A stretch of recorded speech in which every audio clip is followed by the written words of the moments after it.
It is 30 years since the peaceful fall of communism in Poland as the country held its first semi-free elections and Solidarity swept to power, winning virtually all the seats. It had taken 9 years for Poland to get to that point, the massive social movement emerging in the Gdansk shipyard in 1980 as a trade union and then really challenging the power of the communist authorities. At its height, Solidarity claimed nearly 10 million members before a crackdown, martial law even imposed in 1981. Then severe repression and the jailing of many of Solidarity's leaders, including its figurehead, Lech Walesa. On his release from jail after 13 months, compromised his strategy. I want to do all that I can to ensure that we obtain an agreement that satisfies as many people as possible. This is the goal I'm working towards without betraying the ideas of August 1980. I'll remain loyal to those ideas no matter what happens in the future. I was freed without any obligations and without signing any declarations. I'm therefore a completely free man, and I intend to take advantage of this freedom. Nie podpisują żadnych oświadczeń, żadnych zobowiązań, żadnych wstępów. Eventually, the authorities forced to negotiate, and it led at the beginning of the 80s to that historic change and the fall of communism. Wałęsa himself then elected president of Poland. Today, Solidarity remains a traditional trade union, but most of its old leaders have deserted it. It's close to the nationalist party in power and is critical of the post-communist transformation it considers too liberal. Poland has changed. It is now the only post-communist country to have developed country status from the FTSE. If you like, it has joined the rich world. The liberal city of Gdansk itself, though, remains proud of its reputation as the cradle of solidarity. Well, France 24's Gulliver Cragg revisits Gdansk for France 24.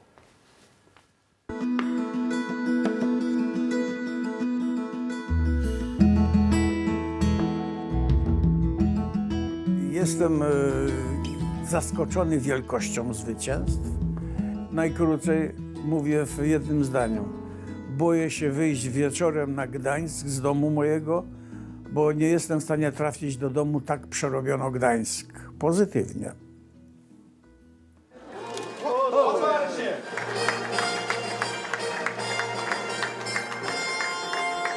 Lech Walesa opening a corporate conference, as ex-presidents sometimes do. To many Poles, the former Solidarity leader is an unassailable hero. But others, including those currently in government, despise him, leading him to be increasingly outspoken, even at non-political events like this one. I'm nearly 76 years old, so I no longer have it in me to get into a big fight. But I just don't want them to ruin what we achieved.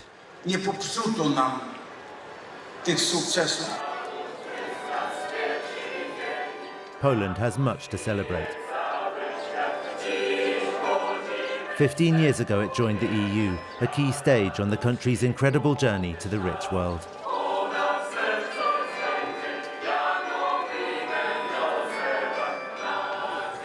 Krzysztof and Maria Banaszak mark this date every year. 30 years ago, it was hard to imagine that we'd come this far. As for us, we hit the ground running. There was work right away. There really was no problem to develop our ideas and start building something. Though both have developed successful businesses over the past 30 years, the couple still live in the communist-era block where Maria grew up, albeit in two merged apartments. This is our living room, made from 2 rooms. Here you can see that we joined the 2. Where that line is was the wall. But these 4 blocks were nicely built. It was that moment when, well, maybe because the architects themselves lived in these ones. With the later blocks, they started applying crazy solutions to cut costs, such as lifts that only stop every other floor.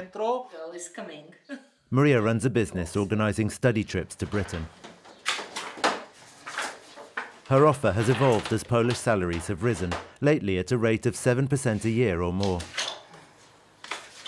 In the past, people tended to look for cheaper courses. They were really price sensitive and are cheaper destinations like middle part of England. Now they look for more specialist courses. the couple head out to a concert in an arena built with the help of EU funds. Legends of Polish rock and pop have gathered to say thanks to the European Union.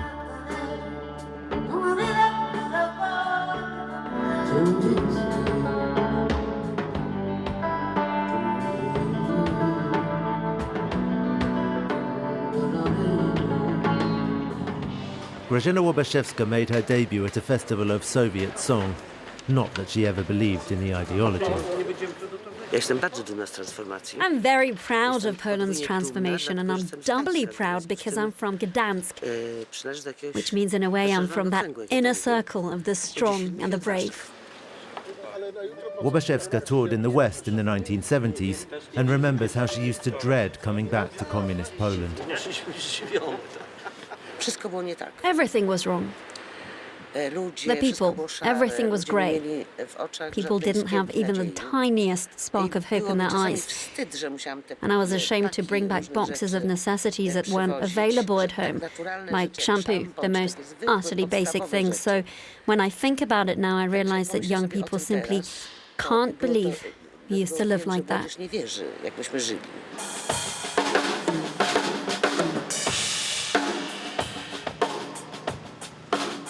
Today's Gdansk is anything but grey. The city attracts nearly 800,000 tourists each year, and unemployment is below 3%. Yet Poland's current conservative nationalist government is highly critical of the transformation its predecessors carried out. It argues that change happened at the expense of the poorest and of traditional values. And it has powerful bishops on its side.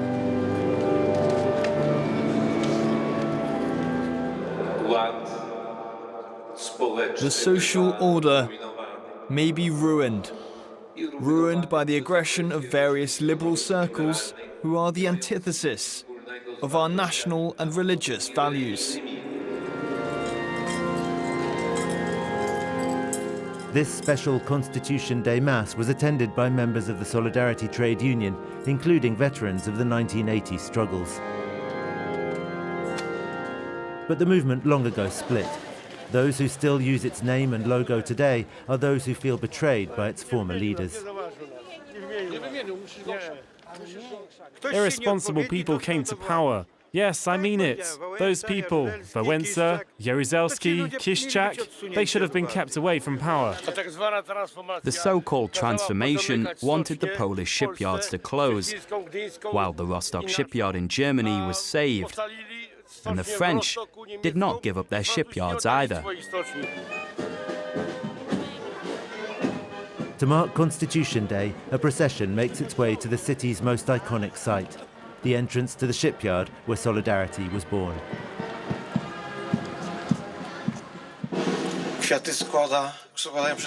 Only conservatives are in attendance.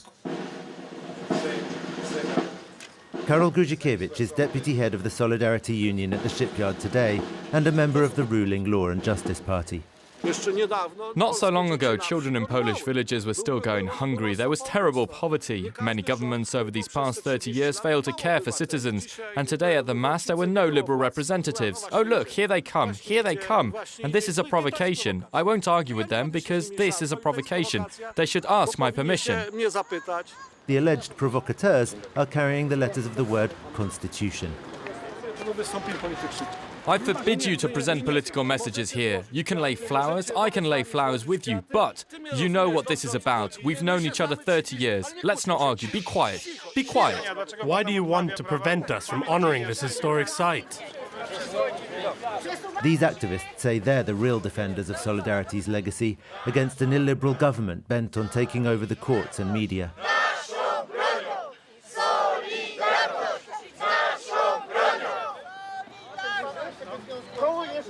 The Polish constitution is currently being trampled over by the law and justice regime. Mr. Gruzikiewicz from that party says he's from Solidarity, but today's union is no longer the real Solidarity. And he thinks this square is his. So that's why we're here today, to celebrate and defend the constitution. The Committee for the Defence of Democracy is a protest group set up shortly after Law and Justice took office in 2015 by liberals alarmed by the party's apparent power grab. Poland is not the only country where there's a certain threat. There's an anti-democratic, populistic trend at the moment in Europe. Putin is no doubt pulling strings in various ways as well. People want quick and easy solutions, but democracy is hard work. You have to fight to defend it. Just over the road is the office of Lech Walesa. He says he's got around 30 T-shirts emblazoned with the word Constitution. I took a photo of them all. It's on Facebook. Spread them out on a table and took a photo because I got annoyed when people took the mickey, saying I was wearing the same dirty T-shirt all the time. Walesa wears the T-shirts every single day to draw attention to Law and Justice's unconstitutional policies. His office is in a museum that documents the Solidarity story. He says today he's fighting the establishment again, but while he's helping the liberal camp, he does worry that liberal capitalism has bred too much inequality. In this system, the best and quickest get the most. And that means that those who do not succeed, who get lost along the way, are envious, to say the least, and generally feel resentful of those who did succeed. And that creates ideal conditions for populism and demagoguery. But I'll go further. Though I've got huge complaints about Poland's current leaders, I actually think that when it comes to their diagnosis of the problems that need solving in our society, they're not wrong. Capitalism has taken its toll on shipbuilding. Big container ships are no longer built here or anywhere in Europe. China does it cheaper. The shipyards that once provided 20,000 jobs now employ 10 times fewer. A disused part of the site has been taken over by trendy bars and clubs, and this food court, which recently hosted a day of multiculturalism. From curry cooking lessons to Crimean Tatar dancing, the organisers hope to spread the idea that immigration can be enriching. In the last few years, the number of immigrants in Poland has been rising, but that's also led to a rise in prejudices. Here in Gdansk, we're a bit of an exception in Poland. As a port city, we're more open to the world, to diversity, to foreigners, and that's what we want to defend here and talk about it loudly and get the message into the public consciousness that diversity is also a part of Poland. But can such initiatives really have an impact on the divisions within Polish society? Left-wing activist Joanna Sobańska isn't so sure. These places are really very nice, but they're also a symptom of gentrification. People who live barely 100 meters from here in the old shipbuilders' tenements don't even come here because they can't afford to spend several days' worth of their food budget on a single meal. Coming from the opposite side of the political spectrum to the Law and Justice Party, Poland's left nevertheless shares its criticism of the capitalist transformation. The transformation was necessary, but it was done at a huge human cost. There was frenetic privatization of industry and even annihilation of that industry, with perfectly viable plants being closed. Look, there are the tenements I was talking about, behind the flyover. The same people have been living in those flats for decades. Andrzej Nuzinski is one of them. He reckons Poland's success isn't quite what it seems. You know, a lot of people earned money, but not by working in Poland, that's the thing. They went abroad to Western countries. And if you work for a few years over there and then come back here, then you can afford to buy a nice car.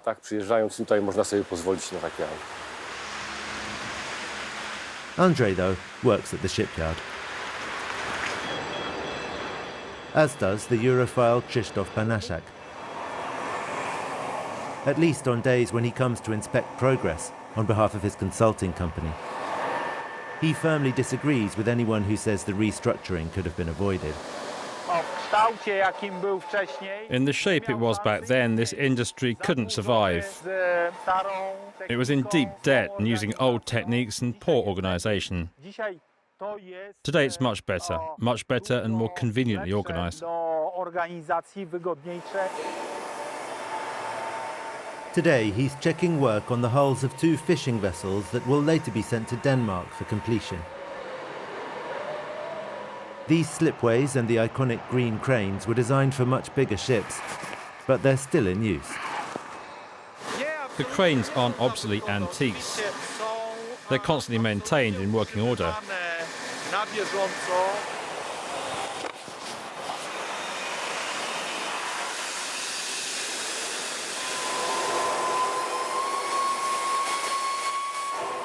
I just have to quickly make an inventory of the parts. It seems like everything here is as it should be. Yes, good. Far fewer workers may be employed here today, but the bottom line, says Krzysztof, is the bottom line. Polish shipbuilders are selling more than they were 20 years ago, and crucially, they're operating without any state aid. Recently, Polish shipyards had to cope with the collapse in one of their core markets, supply vessels for offshore oil. But in their nimbler, restructured form, they bounce back swiftly. The hope is that Polish democracy will prove similarly resilient. Gulliver Cragg revisiting Gdansk for France 24. Well, that's all from this week's edition. Don't forget, of course, you can catch it and the previous editions as well on our website at france24.com. Thanks for watching. More news very shortly.